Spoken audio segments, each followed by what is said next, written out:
Well, I think, like Malcolm said, anything below the Canadian border is the Bible Belt. But yeah, I tried to. I set up a martial arts school, and I wanted to have the class Monday, Wednesday, and Saturday mornings. Found that I couldn't do a Wednesday because Wednesdays is locked down by the church. You can't do nothing on a Wednesday night because Wednesday and Sunday the people are in church.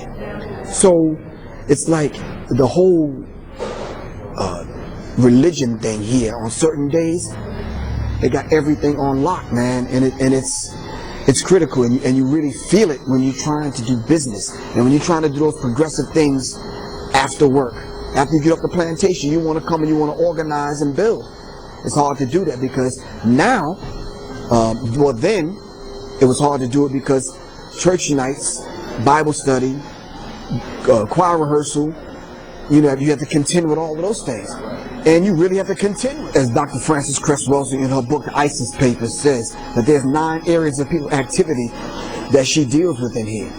And when they wage this covert war on hip-hop, they subliminally feed this whole thing that you have to give the credit to the man upstairs once you accomplish certain goals. Now, what are these quote-unquote goals that you have to accomplish? Notice, a lot of the rappers talk about a lot of madness in their records, but want to give credit to God when they go to receive the award. And I stopped calling it an award.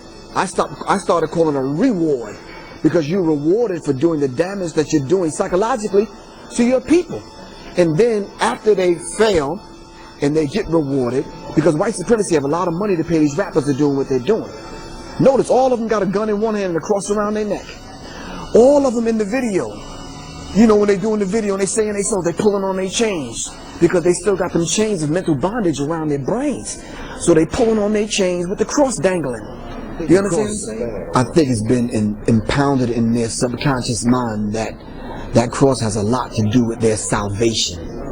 As long as you got the cross, not to mention the fact that subliminally they at the crossroads of their life and they're confused. We're not going to deal with that. But I think it represents their salvation. This is what they've been taught. But they haven't been taught the fact that the cross actually stands for suffering, shame, and death. And if you look at the places where you see the cross, there's death going on. On top of the church, in the graveyard. You understand what I'm saying? Around a lot of rappers' necks that are dead and feeding our people filth. So if you really study the science of the cross and where it comes from, and it goes into depth about that in here, the Nile Valley Contributions to Civilization by Anthony T. Browder. It gives you the science on the cross and how they stole it from ancient Kemet and turned it upside down and corrupted it. And I think one of them said, I think it was Napoleon, said, "In this sign we shall conquer." Constantine, pardon me. And they've done just that. And everywhere they went and stuck the cross in the ground, they've conquered. And conquered, destroying the concept of the womb. And that's subconsciously, that's exactly what the rappers do today. Their lyrics, destroying the womb, talking about women, disrespecting women. All the songs about, you know, beating women and killing women, and, you know, now they got terms like, I'm hitting it, I'm cutting it up, I'm beating it. You understand what I'm saying? Always attacking the womb. If not the macro womb, the micro womb, the macro womb. I was studying this thing called this binary thing that rappers have, this duality. Even a lot of them show the outward signs of the duality. A lot of them have 2 and 3 names. If you look at Jay-Z, Jay-Z calls himself Jay-Z and he calls himself Hova. Do you understand what I'm saying? A lot of rappers have this duality thing going on.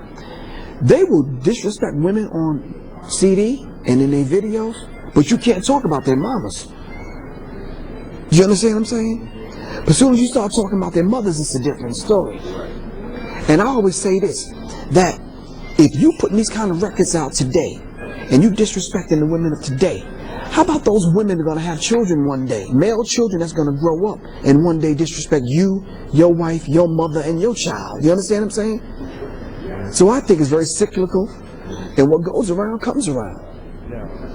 No, I think a lot of these rappers have been totally brainwashed to the point and to the degree where they subconsciously think that regardless of what they do wrong in making money, because you have to understand something, they don't see what they're doing any different than what the preacher or the pimp is doing.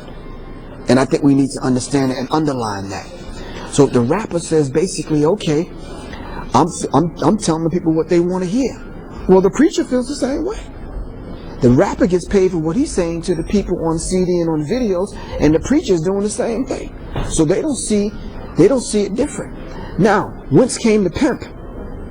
And then why is the rapper and the preacher in the pulpit, the rapper on the video, the preacher in the pulpit, doing the same thing the pimp is doing in the street? They view it all the same. Do you understand what I'm saying? So if the pimp can get out here and pimp women and make money, the rapper can get out here and pimp the rap game and make money. What's wrong with the preacher standing in the pulpit pimping the people and making money? Or pimping, I mentioned the fact that I don't eat pork. The first thing that comes to a person's mind, you're a Muslim. So once you say that to a Christian woman, or you got issues and you got problems right from the rip.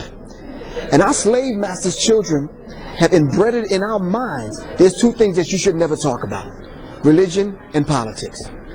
And I say those are the very same things we need to talk about so we can unravel it, so we can free our minds. So in trying to date women from the South, man, if you weren't a Christian and you didn't belong to the church, you got issues, dude, for real. And whatever that frequency is, there's a lot of rappers that are coming up, sounding just like the gangster rapper, sounding like the pimp rapper. Yes, they got the same frequency, but they just talking about Christ. Do you understand what I'm saying? So let's ask a basic question. Is that going to be the salvation of the youth? Because that's what they're going after. So you mean to tell me you change the frequency, but you don't change the words? You change the words just a little because you take out devil, the B word, you know, the W word, and a couple of the N word, and a couple of these these alphabets, and you substitute them with Jesus and Christ and these other things, and you think that's going to get the youth. Like the youth is stupid. They're not dumb. They can differentiate between the madness. Do you understand what I'm saying? But now, is the picture worth 1,000 words? Yes, because if you go into church and you got this gospel kind of hip-hop music going on, which is cool, it's a different frequency, but you still got the same teachings of the same old white Jesus, yo, then we got a problem. The youth of today care nothing about that church. You understand what I'm saying? My son is one of them. My son is 15 years old. His mom tried to get him to go to church. He's up in the church playing video games. He cared nothing about you still teaching the same old slavery teaching about him believing in a white Jesus.